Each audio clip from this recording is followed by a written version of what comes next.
3 out of 4 years now. Just a heartbreaking, soul-crushing, morale-murdering loss before the bye week. In 2020, it was the Hail Murray. In 2021, it was the Allen slip on 4th and short in Tennessee on Monday Night Football. This year, it was the overtime loss to the Eagles. I skipped last year because that was the one win out of the 4 years. And that was a win at Arrowhead. The Bills beat the Chiefs on the road the week before the bye. Had us feeling good. So hopefully this year, even though these two things have nothing to do with one another, the Bills come out of the bye, go to Arrowhead, and pick up another win. But first, we have to discuss what happened in Philadelphia. We don't want to. I don't want to. Maybe you do. Maybe you want to hear my thoughts on it. Maybe that's why you come to these videos. I appreciate it nevertheless. I guess I'd also be remiss if I didn't mention at least what is happening on the Twitter sphere over the past couple of days. Tyler Dunne releases a 3-part article regarding Sean McDermott, sourced by 25 former players, coaches, execs, whatever. It was interesting, for sure. The excerpts that I saw were interesting. It's certainly not absent of flaws or mistakes, but what human being is. You're going to think I'm sounding like a Sean McDermott apologist here. It's really not my intention. I'm not upset with Tyler Dunne at all, really. I love Tyler Dunne. I love the things that he puts out. They're super interesting. The long-form storytelling is great. And really kind of a lost art in this world. This is the world of immediacy, of tweets and TikToks and Reels and reacting right away without details. So I guess what I'm going to do with that is I'm going to wait. I'm going to wait to let the rest of the season unfold before I give you my feelings on Sean McDermott, the football coach, I guess. Because does anybody feel kind of bad reading the stuff they read about Sean McDermott? Maybe some people won't. They'll be like, this is the attitude you want to take towards life. This is the bed you made. You got to lie in it. I'm sure some people feel that way. But I'm just not in the mood to pile on. And that's all Twitter is doing. That's all Twitter is, really, is just, notorious for piling on.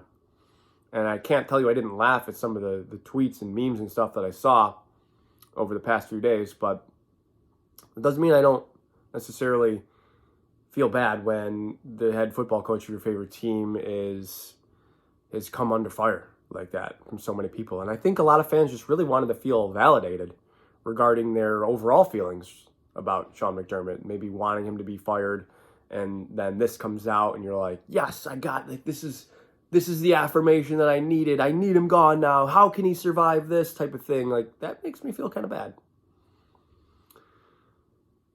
The only thing I'm really upset with about it is, sounds like with Tyler Dunne. If Tyler Dunne were to see this, I'm not upset at all about the content that was put out. Like, this is how he makes a living. I understand that. The timing of it is kind of annoying to me. Not that he shouldn't put it out when it's ready or something, but this is just like a pivotal point of the season. The Bills lose on Sunday to the Chiefs. That's probably it. There's too much clutter in the AFC for any more mistakes, really, especially another AFC loss. But if they win, they might be in good shape to make the playoffs. Certainly much better shape. They're in much better shape with every win, of course. So I would really prefer that the team be focused on that, even if this ends up being some type of rallying cry for them. Cool. The fans that want McDermott fired must feel between a rock and a hard place, because if you want him fired, do you want them to play for him over these last 5 games? I can't give up on Josh Allen. Okay, that is where I am. That is my overall feeling. I watched Josh Allen leave it all on the field in Philadelphia. 420 total yards, 4 touchdowns. I mean, another dropped one by James Cook. Like, Allen left it all out there, and to me, that is like, okay, yeah, you as the Bills fan can't give up on this guy. Even if And I think even if you want Sean McDermott fired but you're a Josh Allen stan, like, you gotta ride with Josh. Don't quit on him. You don't waste this opportunity. Like, they're in it, okay? They can make the playoffs. They can make noise in the playoffs. If you feel like Sean McDermott will get them out coached at some point that will end up costing them the game, that's one thing. That doesn't mean they shouldn't get there. I want Josh to get there. I want it for Josh. I don't think that's a hot take at all. Irrational or anything. That's how I feel. Because, okay, let's talk about the Eagles game. Like I said, Josh left it all out there on the field. I feel like in my initial analysis of the game, in my preview video, 2 weeks ago now, I kind of had it pinned a little bit. I thought the Eagles were going to come out kind of flat. And it was a good letdown spot for them because they had the Niners and the Cowboys coming up, and they had just, used so much energy, all 4 quarters on the road, short week, to beat the Chiefs on Monday Night Football the week before the Bills game. So I thought, this is a great letdown spot. The Bills need the game. Awesome. And it didn't necessarily start that way. They traded punts, and then the Eagles put together a 5-minute drive, a touchdown, 5-minute, 73-yard touchdown drive. The Bills responded with a field goal. There was an Eagles pick following that, and the Bills they're up 10-7. The Eagles punt, fumble. The Bills, despite a missed field goal, are able to put a touchdown up after the fumble and lead 17-7 at halftime. And that is despite all the other dumb stuff that happened in the first half. Mainly the penalties. Okay, I guess I can't say never. I am almost never the fan that complains about officiating. I know that it's going to be bad, at large bad, but holy moly was it bad. I just refuse to believe that the Eagles are just the perfect students, just the pinnacle of rule followers, or there's a word there, and I can't think of it right now because it's just annoying me. I refuse to believe that, we false start here and there, but once the ball is snapped, we are just perfect. We are immaculate. And the Bills, you guys are the class clowns. You're just going to take all the stupid penalties, and it's just the distribution was just, the word I used was unthinkable, because it just couldn't have been. The penalties were like 10-1 at halftime. It can't be. It just can't be. Still, the Bills led by 10. Somebody will tell me, but it should have been more. Maybe. But you led by 10 at halftime. You got to get that home, especially when your quarterback is Josh Allen. You got to get that home. I think Jalen Hurts had I don't have the exact stat, but I remember them showing it at some point before halftime. Jalen Hurts had 20 yards passing or something absurd like that. And somewhere near the end of the first half. It's not like he finished with a bunch. He finished with 200 on the dot. But you had to know that bubbling beneath the surface was that Super Bowl Eagles team. That they were capable of putting together touchdown drives, capitalizing on your mistakes. And the Bills only made one, but it did turn into 7 points. It was the Allen interception. Really his only flaw of the day. And, am I going to take... I guess I'm going to take it. I'm going to take the 4 touchdowns and the 7 scoring drives that he led. There was a missed field goal and a blocked field goal. He led 7 scoring drives, a missed field goal, a blocked field goal, and a made field goal on top of the 4 touchdowns. I'm going to take the 1 interception, I guess. I'm going to live with it. It wasn't great, admittedly. Not very timely either. They never really are. But the Eagles in the second half, they came out, actually, they got the ball to start the half, and they went backwards. 3 and out. Punted again.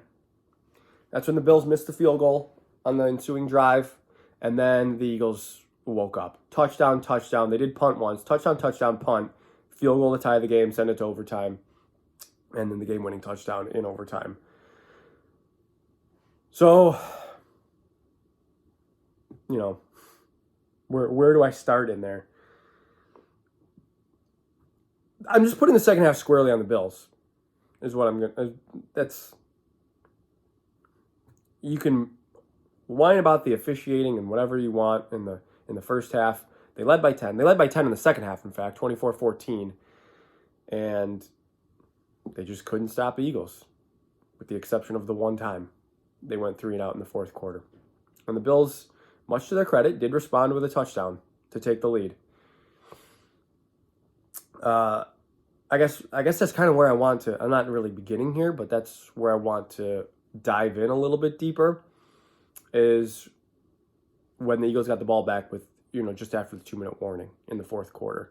You had to think they were going to get in the field goal range, right? I mean, I think we all thought, like, this is a good team, a good offense. Super Bowl, they've played in Super Bowl. They're at home. They're going to get into field goal range, and they did.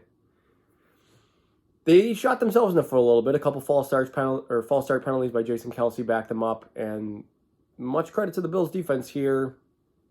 They kept them out of the red zone for sure, because 2 minutes is plenty of time for them to score, especially with the weapons they have. Brown, Smith, Hurts his legs, Swift, of course. It came down to a 59-yard field goal in the rain. And I don't have a stat on this either, but it just feels like kickers have unlimited leg power, and that they're like 99.9% from any distance, any weather condition, whatever. They're going to make it when they need to tie the game or send it to overtime against the Bills.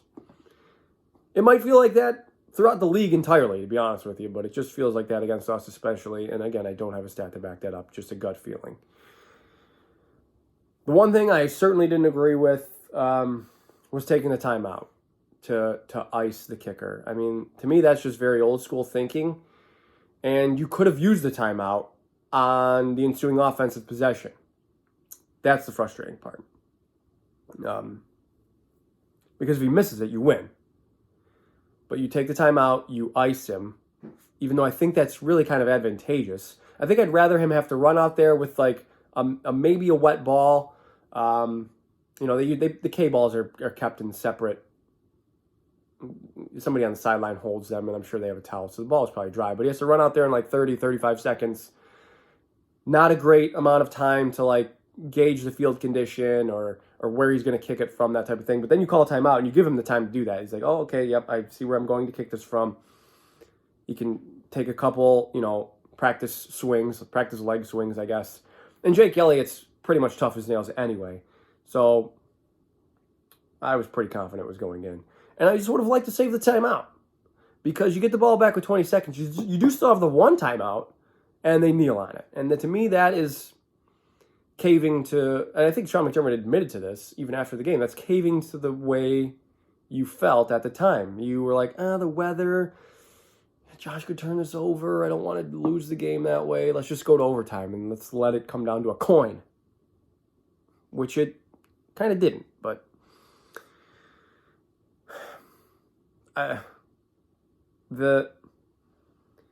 the moment of the Bills under the, good or bad, the most memorable moment, again, good or bad, for the Bills under Sean McDermott has been 13 seconds. And there you are with an opportunity to do something similar to somebody else.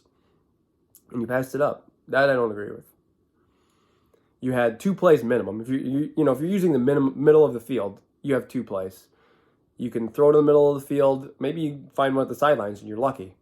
And then you end up getting 3 plays. But if you go to the middle of the field, use your timeout, go to the middle of the field, spike or something, or reverse order, whatever. If you have 2 timeouts, you probably get 3 plays, middle of the field too. The way Josh was playing, I mean, he played too good to lose, first of all. He played too good to not get a vote of confidence, I feel like, from the coach in that situation. But they win the toss and they get the ball. So it's like, okay, just go score. And Allen, a couple big plays there to get them down the field, to get them to midfield, and then they get in the scoring position, really. And on 3rd and 6, they try the play to Gabe, and I think we all thought it was a touchdown at first. I mean, everybody's out of their seats. I was out of my seat when you saw the ball thrown, because you just think, oh, Gabe's got him beat. This is going to land in his lap. He's just going to run under it. Touchdown, game over, we win. All these things are running through your head in those, couple seconds. And there's just a miss. And Allen took the blame for it, but I don't know whose fault it is. I really don't. I think Tony Romo basically just said, Gabe, you won the route, just run. You want off the line, just run and find the ball. Don't run to the corner. Just run and turn and look for the ball. Quicker. Maybe that's right. But after they kicked the field goal, I said to the guys I was watching the game with, would you take a tie right now? And the answer was pretty much yes. Yes, I would take a tie. And that probably tells you should have gone for it on fourth down. I don't know, because you just had to feel like the Eagles were going to go down the field and at least get the field goal. Just based on the way they were playing in the second half. Just felt inevitable. And 6-5-1, again with taking the tie, 6-5-1 in this muddled AFC is a lot better than 6-6, especially with how many teams they're battling with. But they're alive, okay? They're alive. Let's talk a little bit about the Chiefs, because I've spent way too much time talking about everything I've talked about so far. Bills are alive. The Steelers lost on Thursday Night Football, so teams are coming back to them. They gotta look at this. They got a good look at this, but it starts this Sunday at Arrowhead. So you got to win a playoff caliber game to prove that you're a playoff caliber team, despite all the bad luck or bad circumstances, and shooting yourself in the foot that you've done this year. Chiefs are struggling in their own right. They're 8-4, but they're coming off a loss they've lost 2 out of 3 since the bye. Once to the Eagles this past Sunday night, to the Packers. They put a win against the Raiders in the middle of those 2 games. They just don't feel like they're really hitting on all cylinders, especially on offense. They've only scored over 30 points 3 times. Bears, Chargers, Raiders. The defense has been mostly pretty good. It wasn't really very good on Sunday night against the Packers. The Packers jumped out to a nice lead there. The Chiefs came back, as you would expect, and the Packers were able to hold on. They're a little beat up, right? They're dealing with injuries to Pacheco, to Donovan Smith. Like, Pacheco looks like he's out. Donovan Smith looks like he's out. So you got Clyde Edwards-Helaire, who's had a nice game against the Bills in the past, but has been relegated to a backup role. He's looking like he's going to start. You're going to have, CEH and McKinnon. But Pacheco's been their workhorse all season. He had a really nice game this past week against the Packers before he got ejected for throwing a punch. He's had a couple of really nice games this season. Played pretty good against the Eagles. Played really good earlier this year against the Jets. Anyway, whatever. He's not there. Their left tackle's gone. So the Bills have to win on the edges. Rousseau, Vaughn, Epinesa, Floyd. You have to beat Jawan Taylor.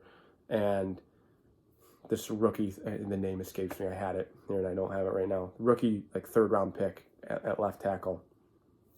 You just have to win that matchup. Chiefs have been begging for anybody to break out in the receiver core all year. It's starting to become Rashee Rice. He's the only one beyond Tony, Moore, Watson, Scantling that's really averaging more than 2 or 3 targets a game. Of course, Kelsey is there. He's reliable. He's been reliable. Although I feel like he's had a couple good games the past 2 weeks, 81 yards, 91 yards. But before that, 7 for 44, 3 for 14, 6 for 58. He had a couple really boom games there in October, 12 for 179, 9 for 124.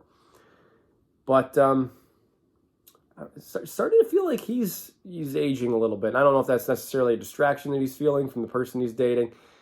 That's such a cop-out. Just bring up Taylor Swift. But I feel like he's becoming a little bit less and less focused on football. And that he could easily go for 10 for 100 on Sunday, especially because I don't know how the Bills are going to match up with him necessarily. It's usually Milano's task, and he's gotten the better of Milano throughout the years, but it could be a combination of Dodson and Poyer, and we'll see how that works out. Nevertheless, they're struggling to score points. And the defense is actually even a little bit beat up themselves. Brian Cook looks like he's going to be out. They're starting safety. They have Mike Edwards who can go in there. Drew Tranquill in concussion protocol.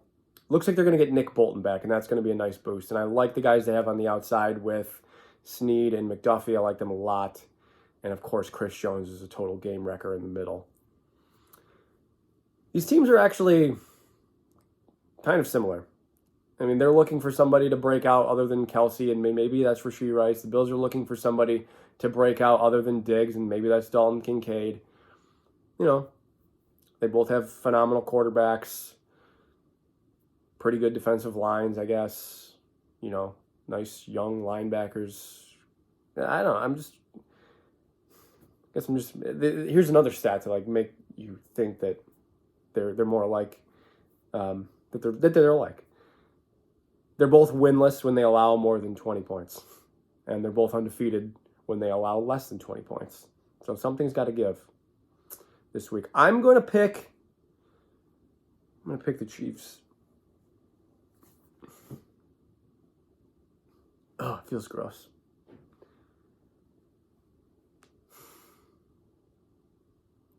I'm second guessing it in my head right now. I'm going to pick the Chiefs. 27-23. Please be wrong. Make me eat those words.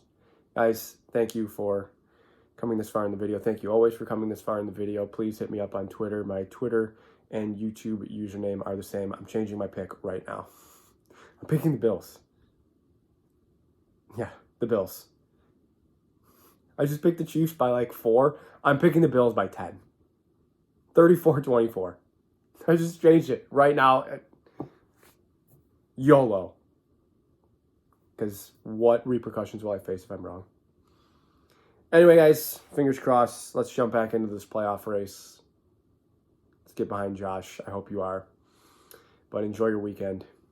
As always, above all else, go Bills.